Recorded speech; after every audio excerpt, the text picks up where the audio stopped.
Uyu munsi ngiye kubabwira ku mpamvu eshatu mujya mubona abakobwa bambara amajipo magufiya cyangwa se imvure mu kinyarwanda cyiza gitomoye. Njye nitwa Kabosi kandi subscribe aho hasi kandi ndabakunda cyane.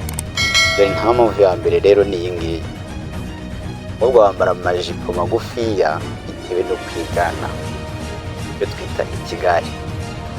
Usanga umukobwa mu minsi ishize yambaraga neza nk'umukobwa w'umunyarwanda, ariko iminsi igiye uko igenda yicuma umwuva hunduza, yaje yambaraga ndende arimo agenda yica. Arayiciye uyu munsi abonye bitamunyuze, ejo arongera arayiciye, kubera ko aba ari kumwe nabo bari kugenda bamuseka ati wambara rubiya ingutiya kariza abagore n'inkumi cyangwa abakobwa, ugasanga bimuteye ikimwaro munipfumwe mu bandi bakobwa akaba arayiciye. Iyo ni impamvu ya mbere umukobwa ubona yambaye ijipo ngufiya, ni ukubera abagendana nabo bagenda bamuhindura. Impamvu ya kabiri ni iyi ngiyi. Impamvu ya kabiri harimo icyo twita kugira ngo bamurebe. Kugira ngo bamurebe, ubu abahungu b'iki gihe nabo basigaye bareba amaguru y'abakobwa, nicyo baba bishakira. Bareba amaguru y'umukobwa kumva umukobwa ufite amaguru meza niwe ajyanye n'uko ari.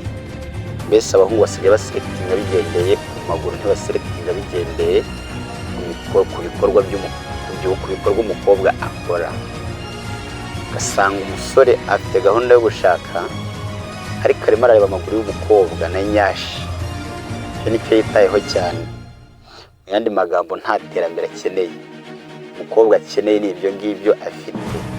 Rero umukobwa hanyuma yo kumenya yuko hakeneye ibyo ngibyo, n'uwagiraga ibikorwa bizima wubahiga Imana n'abantu, ntiyiyambike ubusa ku musozi agatangira kujya akora ibyo ngibyo kubera yuko abona akeneye umugabo nawe. Abakobwa ntimukabarenganye, baba bakeneye kuva aho bari kandi bagomba kugendera ku byo abasore bifuza.